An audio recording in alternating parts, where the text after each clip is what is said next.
Hey, Hi, Tim. Happy Inauguration Day. look at you like Miss America. I am feeling so Statue of Liberty today. How about you? Me too. Me too. I love it. I love it. That's fabulous. Now, Yeah, did I you wish I get was to the watch statue of- the inauguration yet? Did you get to? Oh my gosh, you had to see what Lady Gaga was wearing. Yeah, I did see that. Well, I had to Google that, but I did watch, part of the inauguration. It was wonderful. It was so cool. That was really nice. I know. And J-Lo, I feel so great and so happy today. Yes. And we're so happy that everybody is taking time out of their day to be here with us. Yes, thank you. I am Tim Moss, and I am Wendy Stuart Kaplan, and you are watching If These Walls Could Talk. yes, And you are. Tell them all, Tim, who our fabulous guest is today. Oh my God. Today it's very exciting. We have actor Steve Hamm, who's going to be joining us in just a couple minutes, but and you're going to just absolutely love and adore him. He's really quite incredible. So Wendy, how was your week? How was everything? Oh my gosh, this was such a crazy week. I got the vaccine, and so did my husband. Yeah, because I fell into one of the categories, and it was very emotional for me, Tim. It's so funny. I imagine. Everyone's like, "Oh, it's so great that you did that," but it was a very emotional experience. First of all, I had to go out to Bushwick. Couldn't even get an appointment in New York. Wow. We didn't have enough people vaccinating. We were online for 2 hours. It was cold. Oh my goodness. So many physically challenged people that showed up. Thank God they let them wait inside. But you know what it was? It was like a pilgrimage. That's what it felt like. Everyone with their masks on, and we were all doing this incredible thing that's happening all over. So I'm still, that was yesterday. Today's the inauguration. I'm very emotional. Yes. How was your week? Very good. Yeah, my father got his vaccination yesterday in Indiana. Oh, He'll be 93 in April. Get out! Wow. Yeah, and my brother and his wife drove him down, and he got him all vaccinated, which is wonderful. Or got his first shot. Yeah, so incredible what's going on right now. These historically are amazing times. Yeah. I'm excited, as I told Steve Hamm earlier, with his background as an Army veteran, retired Army veteran who flew in Afghanistan and Iraq. Yeah. My gosh, the perfect guest for today. Yes, absolutely. Well, how about without further ado, why don't we bring out our wonderful guest for this week, Steve Hamm. Oh, hello, all. Hey, Steve, how are you? How are you doing? I'm doing well, thanks. Nice to see you, Wendy and Tim. Thanks so much for having me on. I really appreciate it. Absolutely. And once again, Inauguration Day. So it's wonderful to have someone from the armed forces here with us. So. Yeah, that's kind of irony right there, I guess. It's totally cool.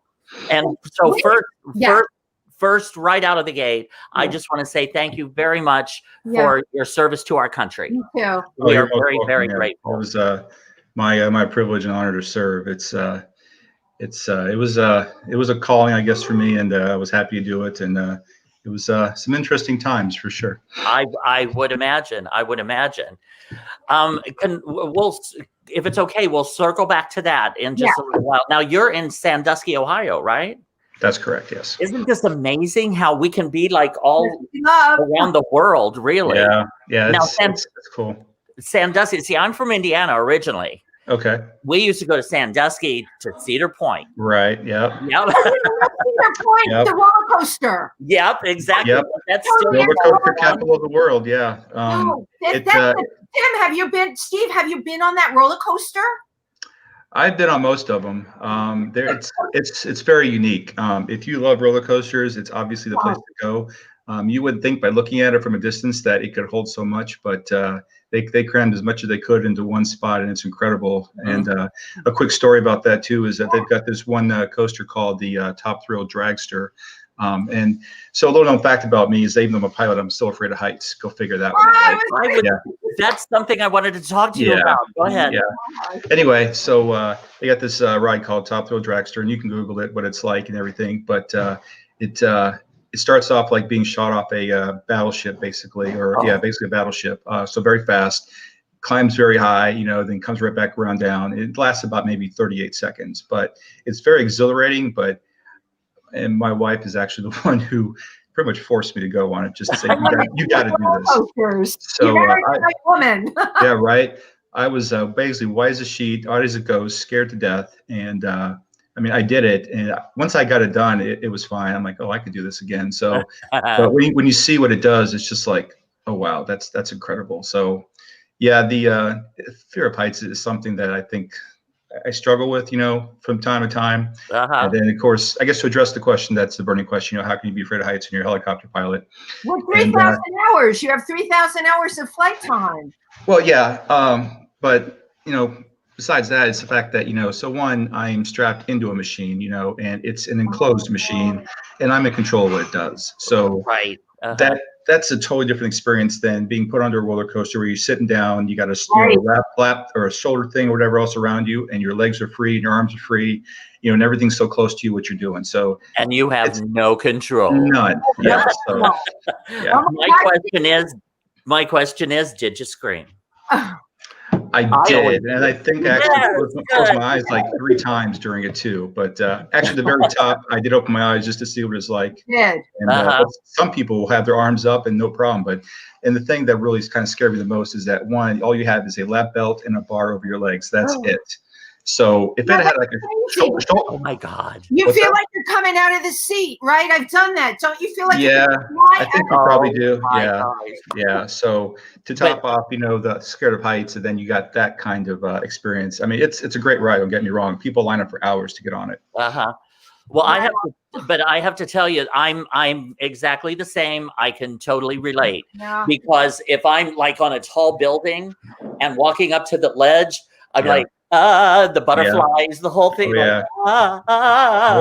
But you put me in an airplane. I love to fly. Put me in an airplane. I'm walking up and down the aisle. I think as long as I have some kind of safety mechanism attached to me, that's like a safety blanket of some sort, where it's a strap or a harness, whatever else, then I'm fine. But if it's all about me making sure that I don't fall, on my own accord, that may get a little bit ugly. Yeah. But Steve, how much of it do you think, like as a pilot, right? You can do that because you're in charge. You said, you're in charge of your own trip up there.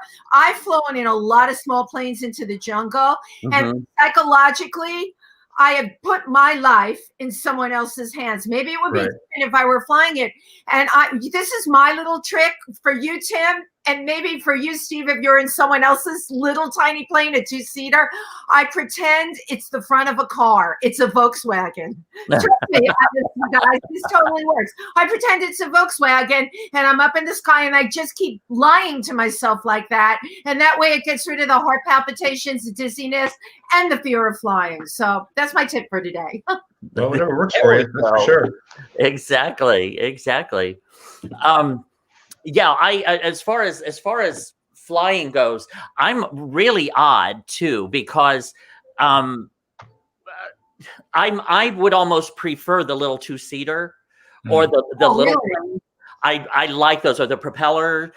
Those I don't mind. I don't know. Maybe I feel like I'm in more of a private plane or something. God, you're living large, Tim Moss. But you put me in one of those huge 757 or whatever they are, with the with all the seats in the middle and the ones on the side and all of it. It's like a little town or something, and you hear it creaking as it's starting to. I'm like, oh my God, how is this thing going to stay together?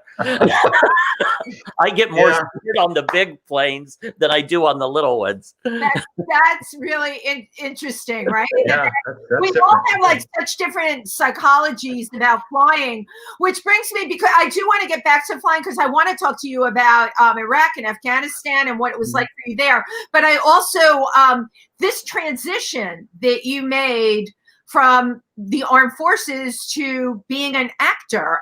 You're a working actor. By the way, you are a great type. When I look at your picture, and Tim, I'm sure. Yeah, I agree. Like there's so many contemporary roles that you could play, So how did this happen for you?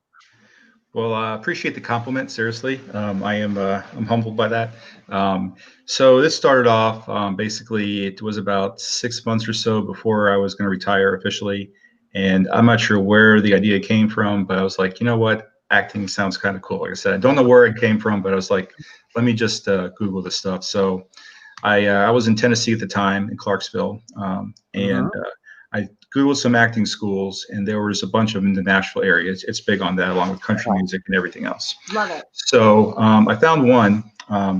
It's called the Actors School, if I'm not mistaken, run by Alan Dicer, excuse me. And he used to be a full contract player on All My Children. Oh, And cool. so he decided to take what he had, experienced and turn into helping others to try to, help them with their starting out careers. So I did a weekend cold read. And for those that don't know what a cold read is, you get a script that you've never seen before, and you basically got to act out the scene as best you can. So right, with just a cold read is just you've never seen it before, right, and you have to read it and try to act. Well, you have to make the choices immediately. Right, exactly. So it was actually two-person scenes that we did, and it was some movies that are fairly big. I don't remember what they were exactly, but they were pretty recent. And just being on that stage and acting out a scene, making it come to life, making the character come to life that you've seen on the screen. It was exxilarating and liberating at the same time. Isn't it? I love that. So after the second day, I was like, man, this is something I think I need to pursue. And I guess that's when the proverbial acting bug bit me. Yeah. And it's kind of been a journey ever since then. Well, welcome to the club. It's a wonderful Thank you. To use your incredible background because, to me, somebody that's had your experience flying in the armed forces, and also, I have a million things I want to ask you. You've done desert survival. He's done desert survival. I can't even freaking survive on the streets of Manhattan half the time. That's a scary place to be sometimes, I think, actually. Yeah, that's true. It can be a war zone. So, all of that brings something to the party. Have you had some roles that have drawn on your background like that? Believe it or not, unfortunately, I haven't had a whole lot of military roles, which is kind of strange. I have had some cop detective roles, which that's definitely my wheelhouse as well, but nothing too much military. So, but there's always, I think, with any role you get, there's, for me at least, there's always something in my past that I can work from or develop from. So that's always helpful. Exactly. Yeah, because you've got like you're familiar with like an actor's resume, like at the bottom it'll usually ask like special skills. Right there, special skills down at the bottom. And you've got a skill that very few have, which is you can operate a helicopter. True. The thing is that it's not, I wouldn't say deceiving or misleading, but driving or flying a helicopter definitely not the same as driving a car. Obviously, you need to be licensed for it. But you also need to be qualified to fly that particular aircraft as well. So I can't just hop in any helicopter and just go take it for a spin. Oh, actually, like they do in the movies. Like, okay, the helicopter, let me jump in and fly. Yeah, no. I mean, I watched, I guess one of the recent ones was the one with Dwayne Johnson, in the San Andreas, where he was the pilot of that. And, it's like I had to cringe a few times. I'm like, okay, some of this stuff obviously wouldn't happen because I know from personal experience. I did have to Google some stuff to see if it was actually real stuff. Possible, yeah. And some of it was real, but of course, it's Hollywood, and if they don't make it somewhat Hollywoodish, then no one's really gonna be interested in it. So, but no, yeah, it takes a little bit more than that. But obviously, if you're looking for a role where you need someone to act like a pilot, I can definitely fulfill that. So. And I want anybody out there that's looking, this guy's perfect. You've got all the right stuff. Yeah, exactly. Well, thank you. Totally. So one of the things I was told about a friend of mine who said he was in the military was when they would go from Germany and fly them into Iraq for like a 6-month tour, that they would have to go at night in like a Black Hawk and then drop down really quickly where no one, could in the dark. And that everybody the drop was so quick, Tim, that everybody would get sick. That was Did you ever experience that, Steve? I would know. Usually, if we got there, it was on a Air Force transport plane, and a lot of times, additionally, if it's a huge, big transport plane, then you do arrive in the dark. They don't want the possible enemy to see what's going on, even though they probably do. But it's just as an added security measure.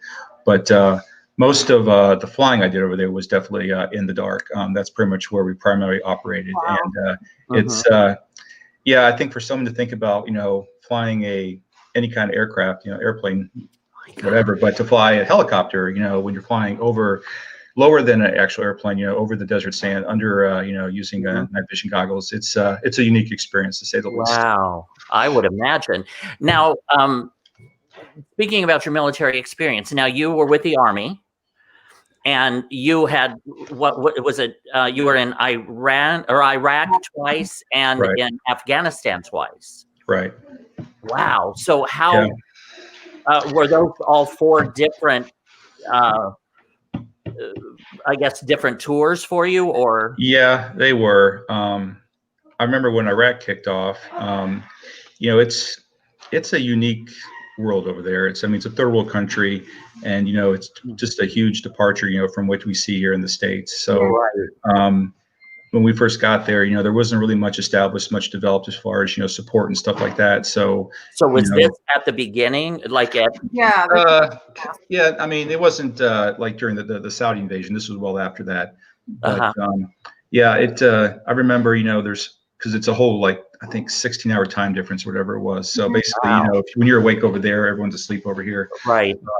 And you have to figure out the phone call times. Everyone wants to call home, and I remember they had like this large walk-in container basically, and had all these phones lined up on these tables and stuff like that. And you would wait for, half hour, or a little longer to try to get a 15-minute call back home to say, hey, I'm okay, or whatever else. So that's back in the primitive days. Obviously now they've got like phone calling centers, you get calling cards sent to you, from the USO and stuff like that. So a lot of stuff has changed.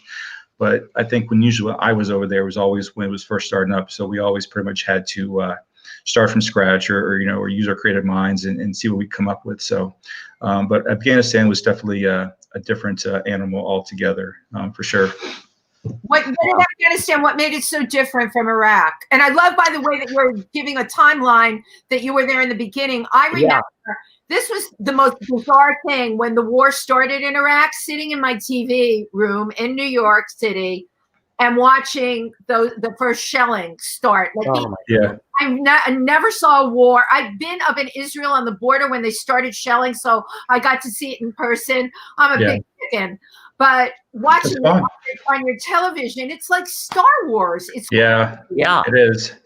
Yeah, usually they start the air campaign, the bombing campaign first. So they want to make sure they get rid of any kind of air-to-air missiles, or any kind of facilities or anything like that that's going to potentially cause problems. So once we have air superiority in that region, then you send in the ground forces. Now, of course, you already have some special ops forces on the ground there already that you don't know about, but that's what they do. So. Right. But with Afghanistan, I spent 1 year there the first time, and then the second time I think was just 9 months. Which I say that now is 9 months. Oh my God. I know, right? It's a long time. It is. It almost came close to feeling like a home away from home, actually, because I went back to the same place the second time. Wow. And, it's a lot of desert, a lot of farming areas, but it's not the local population that's really against us. It's all the outsiders that were against us, and they would come in and either, hold someone's family hostage, or they would, blackmail them or whatever else to force them to do certain things. So you have to deal with that on a daily basis, along with, possible rocket attacks coming in your base and stuff like that. So my goodness. Yeah. Just living under that stress has got to be. So I come back to the States now, and everything I see here, it's like, okay, I can handle this, Yeah, right. No, exactly. Because Tim, you just brought out a good point. We complain in our lives, right, about all the stress that we deal with, but when you're talking to people in the military, especially for Iraq and Afghanistan, that's hardcore over there, because it never stops. Now, did you in particular? I'm so fascinated by. Me too. And I love talking with people that have been there, right? Because it's never going to be my experience. I want to hear more about that experience. Did you deal with the Taliban?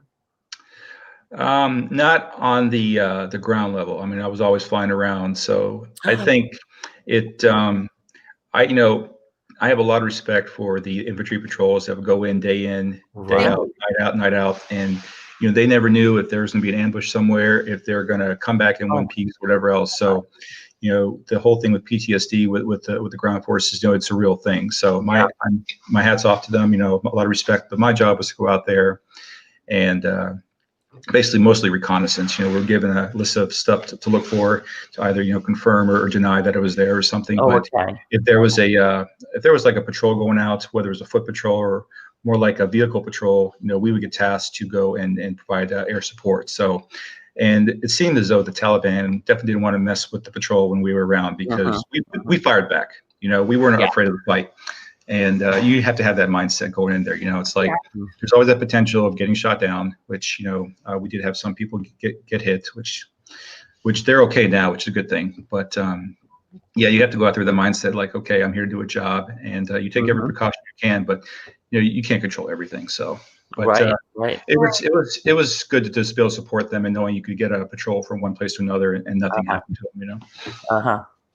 Now, just one thing that you had touched on, you had mentioned about how it was a lot of the locals were mostly like farming, and again, I'm sure that was kind of an eye-opening experience, seeing how these people live day to day, because they don't have it's not like an Iowa farmer that has an irrigation system and a green field and tractors and combines, and I'm sure it's none of that. No, it's very antiquated. I use that word. I wouldn't use it loosely, but true. So they generally live in what's called mud huts, literally huts made of mud, essentially. There's usually no electricity. Hopefully some have some running water. They do have some kind of irrigation system going for their stuff, which is good.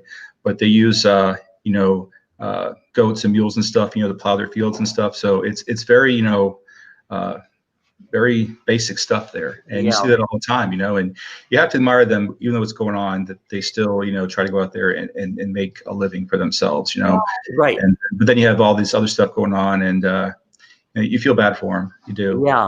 Because they're kind of caught in the middle. They are. For sure. They're live their lives, and look what's going on around them. Yeah. So whenever I'm around in the country, if I see someone from the Middle East, of Indian descent or whatever else, I guess because of my experience over there,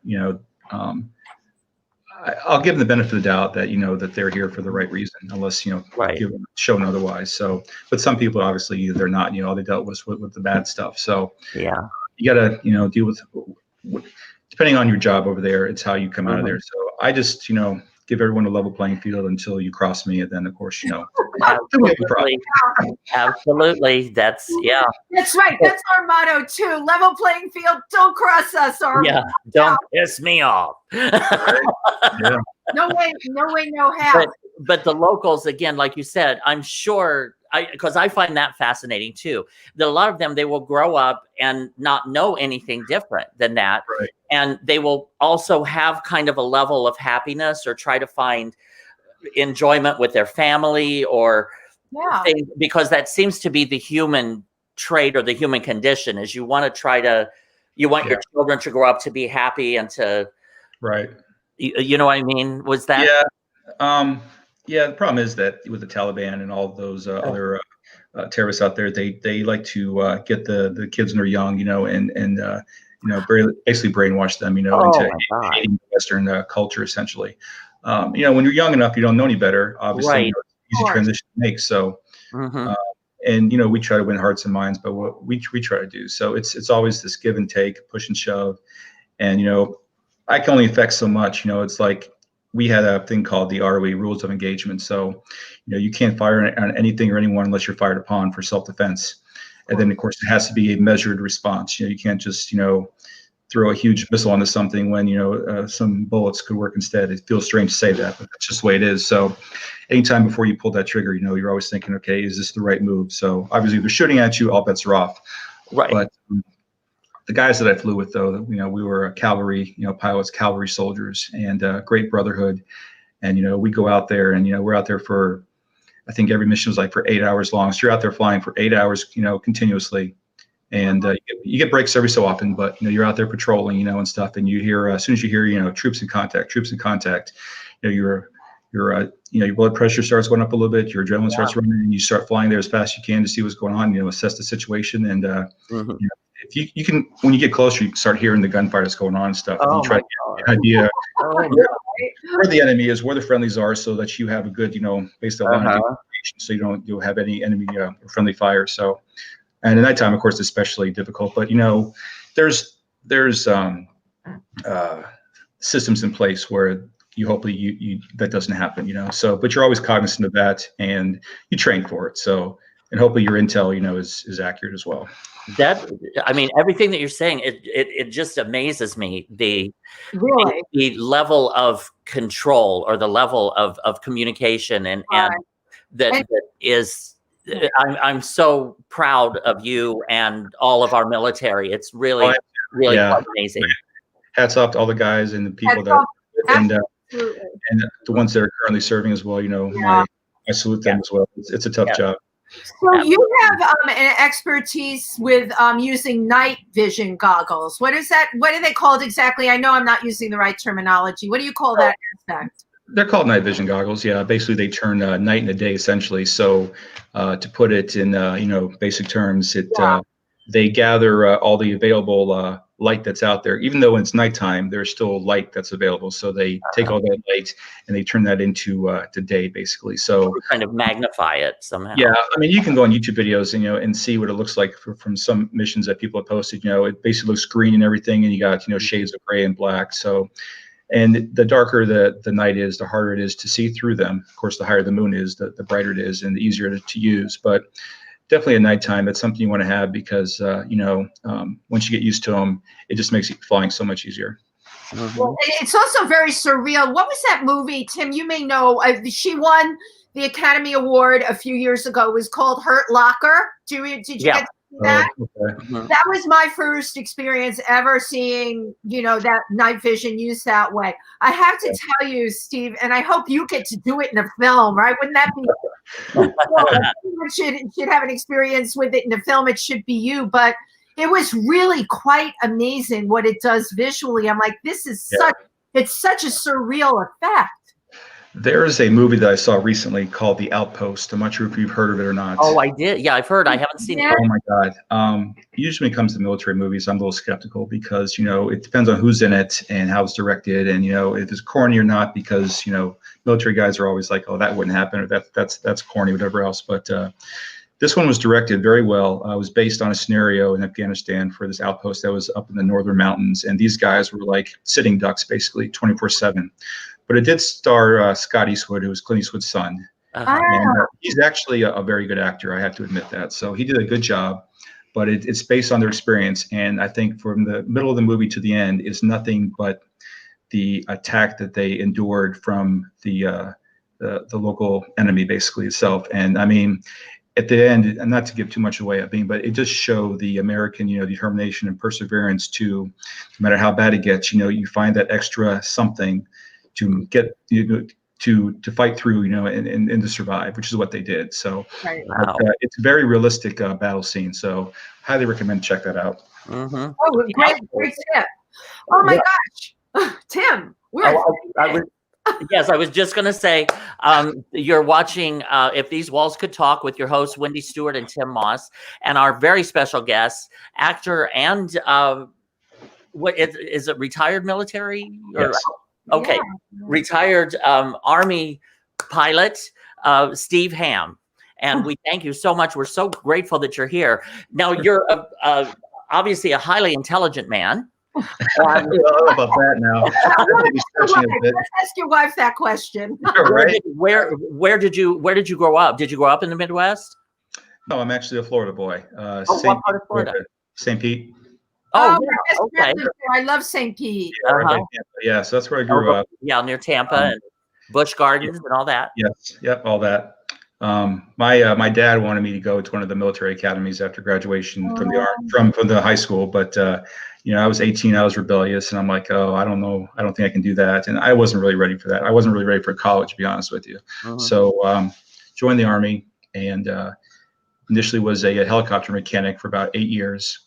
So that picked up some good skills with that. I'd never been a mechanic before in my life, so I learned about tools and stuff like that, how to work on machinery and stuff. So, but when you work alongside pilots and you fix what's wrong and you see them start flying away, after a while you kind of get the itch and the bug to go fly. I would imagine.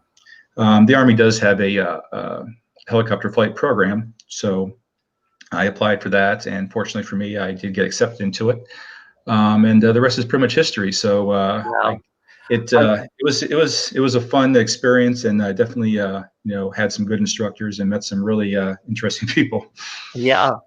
Now you're still getting to use what you did in the Army. Now you're a life flight pilot. Could you talk a little bit about that?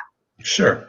Yeah. So just before I got out, most helicopter pilots, they either, I think medevac is probably the natural transition form, essentially, unless they don't want to fly anymore. So I was looking around different companies, because there's a bunch of different companies that are out there that look for military pilots, and I got hired on one that's up here in Toledo, is the main hospital. Okay. They want someone that has fairly substantial amount of flight time. They have the air experience, the air sense, mainly for like insurance purposes, of course, but also that you're competent enough to fly. So you do a flight evaluation, then you have a peer interview. Essentially, they talk to you about some stuff, and based on how all that goes, they'll decide if they want to take you on or not. So fortunately for me, they wanted to hire me, and so I've been doing that ever since 2013. Wow. And it's a very unique job. We do work 7 on, 7 off. So I basically work 14 days out of the month, which is kind of cool. But when you're on right, yeah. When you're on shift, though, it's I developed my own, I guess internal checklist per se. It's like you go in, you got to do your paperwork and stuff that's required. You got to check the weather, see how it's going to look. Check the aircraft out, brief the crew, and you just wait for the call. And it's the daytime's not so bad, but the night times is what, especially in the summertime, it can get pretty hairy, because people are out there. If it's warm, they're out there drinking, doing stupid stuff, and next thing you know, at 3 o'clock in the morning, you get a call and you have to go rescue them. Now, Lifeline is the helicopter, I guess, lift service that, like an EMS, basically, right. Like to transport hurt people from like an accident. Right. To a hospital, to get them to a hospital. Correct. And yeah. I mean, so you are an EMS, is that correct? Or I'm in the EMS field. Yeah, I have no EMS, no official training except for what the military gave me, but they don't. I'm not hired on for that purpose. So I fly with a flight nurse and either a flight doctor or a flight medic, just depending on the day. So, and they're all very competent people. They've got at least 10 years plus under the belt for working. They do, so they can pretty much handle any situation. So obviously they rely on me to get them there safely, and they do their job. Very good at it. Once again, I give it to you. Yeah, me too. I could not go to an accident scene or see people suffer or see people hurt and to calmly do what you need to do. That military training. He's totally calm, right? You have, Steve, you have the right personality for Absolutely. It's funny how the universe often works out that way. So I'm curious, with this pandemic, Tim and I talk about this a lot. We've really had to all reinvent ourselves as performers, to get out there when there's no out there, when it's just virtual. What has the pandemic brought for you? Well, obviously, when the quarantine was on pretty hard, I mean, obviously I stayed at home unless I had to go to work, but I don't mind being at home. I think, though, I did start to venture out on the voice acting journey as well. So good.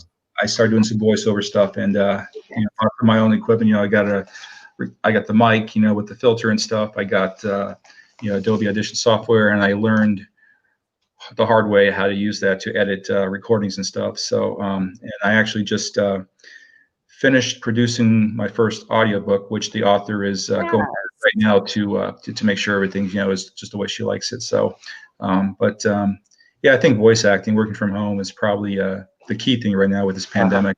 Absolutely. Yeah, that's wonderful. So let's talk acting. Oh God, the fun stuff. But we get to pretend. I love that. Now, Pretend. so now, if you could do anything you wanted, would it be film, television, theater, and who would you like to work with? God, that's a loaded question. So I think I'm torn as far as I don't know. I think I like movies. I've never done TV. Obviously, that's probably a little more intense because it's a different scenario with them. Yeah, and usually faster. It's a faster schedule. With movies, as far as like my favorites are like some action, but like spy thriller, government thriller type stuff. Those kind of murder mysteries. That's kind of like my thing. Wow. Yeah, that's cool. But, I also like the movies where it's like you have someone that is maybe very skilled with self-defense, stuff like that, but they keep it to themselves, and when they get put into a position where all of a sudden now they have to use it, it's like they're very quick, they take care of business, and it's not expected, or they're trying to help someone else out. It's one of those, you're kind of saving someone, but now they rely on you because of your skill set or whatever else that you have. So I always like those kind of scenarios, basically. There's been a few TV shows and movies that have been like that. One in particular I liked was Homefront with Jason Statham. Yeah. I watched that multiple times, and he tries his hardest, not to use his skill set as much as he can, but thing is, if he's forced to do it, he can take you down, no problem. So he can kick ass.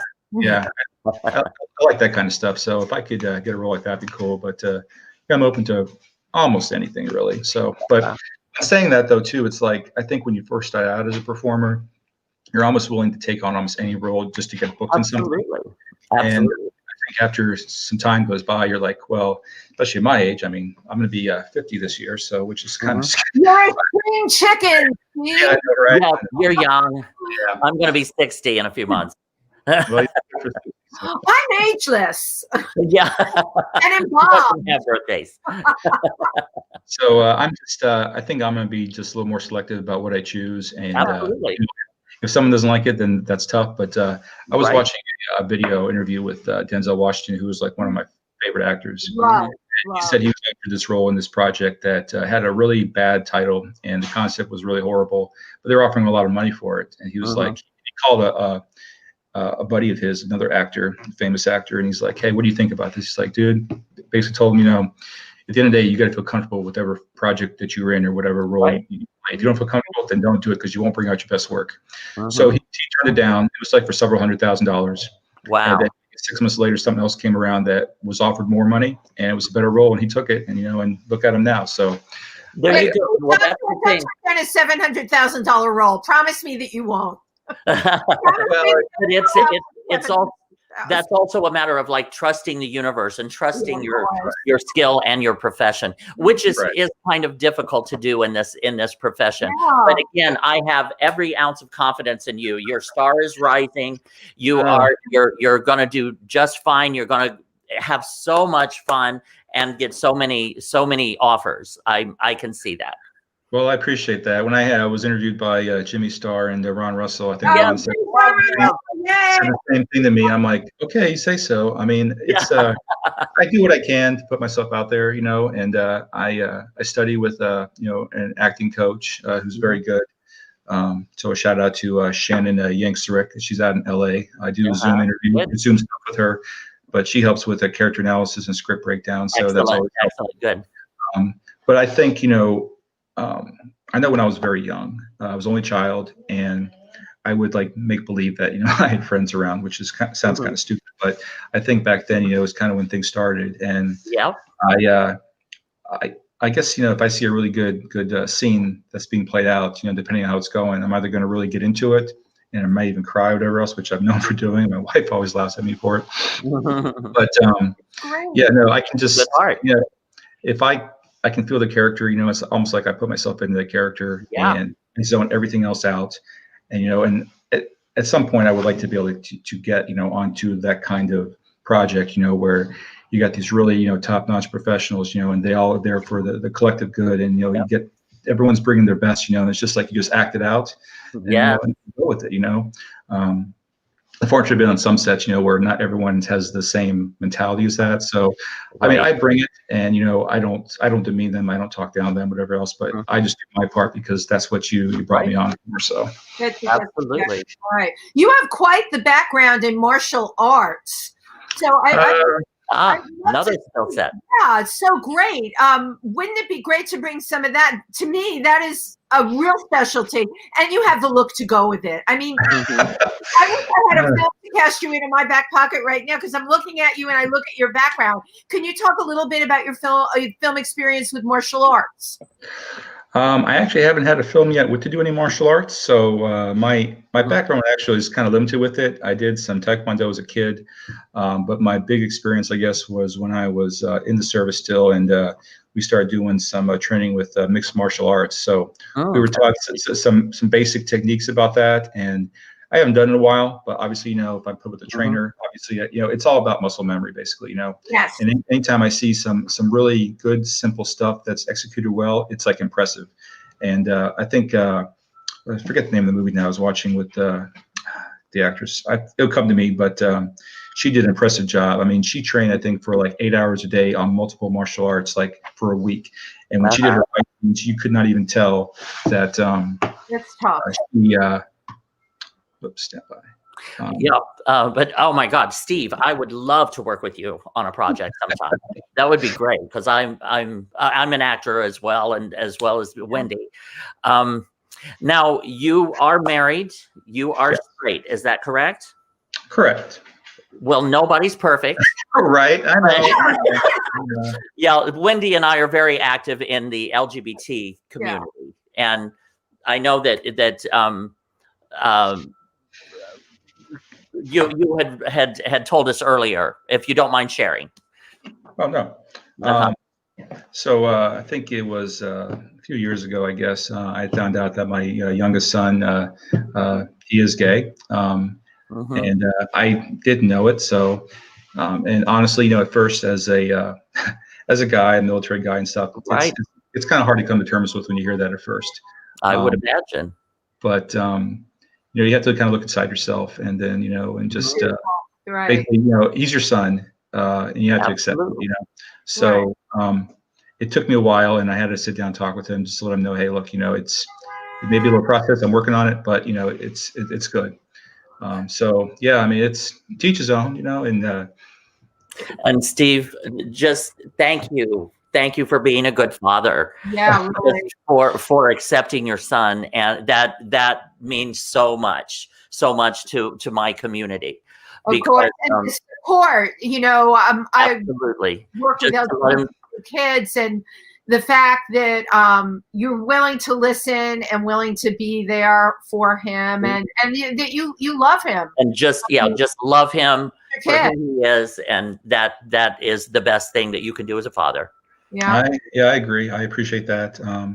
Whenever I see parents acting the opposite way, whether it's in a script or in real life, it's like now it's like why? I mean, you only have that one kid, so why discipline whatever else because of that? I mean, it is what it is. So it. But again, thank you for your service to our country. Thank you for being such a good father. Thank you for the work that you're doing now with the Lifeline. Just we're so grateful that you are here in America and doing what you want, and we want you to continue following your passion. And now, how can people find out more about Steve Hamm with 2 M's? 2 M's, right? I have an official website. It's stevehamm.org. So my demo reel, my bio, set pictures, and everything is all in one spot. It's got links to all my social media as well, which I'm active daily on it as well.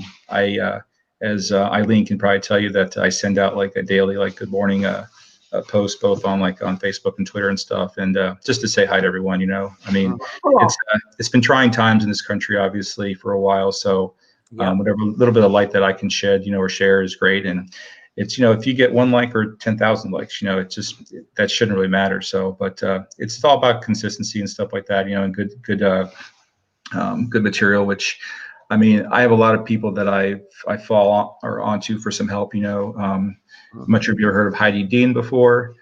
She's out in California, LA. It's marketing for actor, and basically she's like the social media guru. So she helps with all the social media stuff.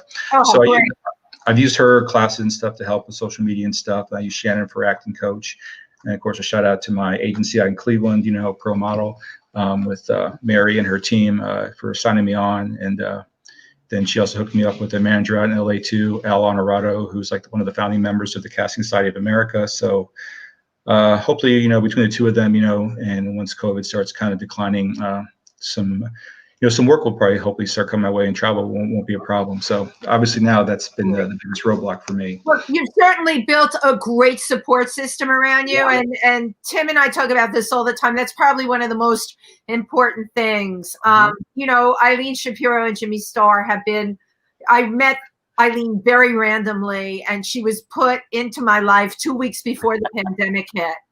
And I still to this day haven't figured out why that happened. And it's pretty amazing. To Tim's point, right?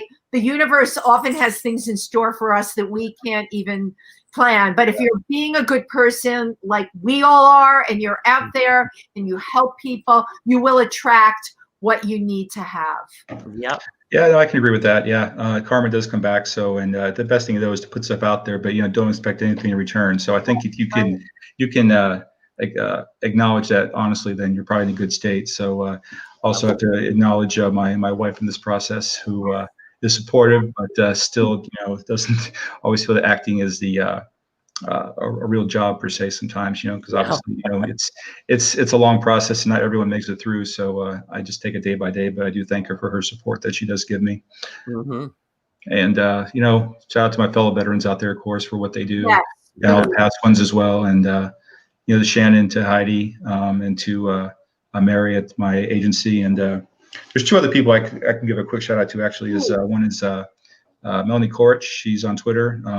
She's puts awesome good stuff on Twitter. And then there's another woman called Cynthia Bazin. She does a lot of good motivational stuff on Twitter as well. So, and her handle is @thesmartchick. So check them out. Yeah.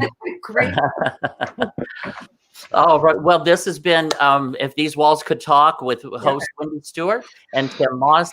And our very special guest today was Steve Hamm, which we thank you so very much. And thank you for allowing us to getting to know you a little bit better. Yes. Most welcome.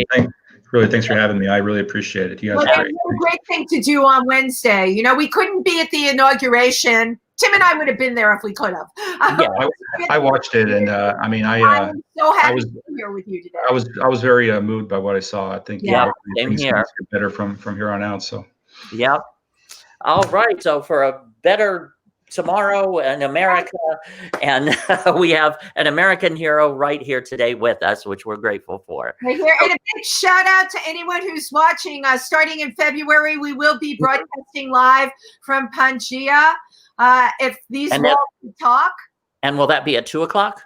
I think we're going to try and move it to 2:00. That may not happen in March. The time is still a little back and forth, but we always let our listeners know what we're doing. And they can always catch us on YouTube after the fact if they can't tune in live. So we are here for you. Please be here for us. Thank you very much. All right. Take care. Thanks a lot, everybody. Appreciate it. Thank you, Steve. Bye-bye.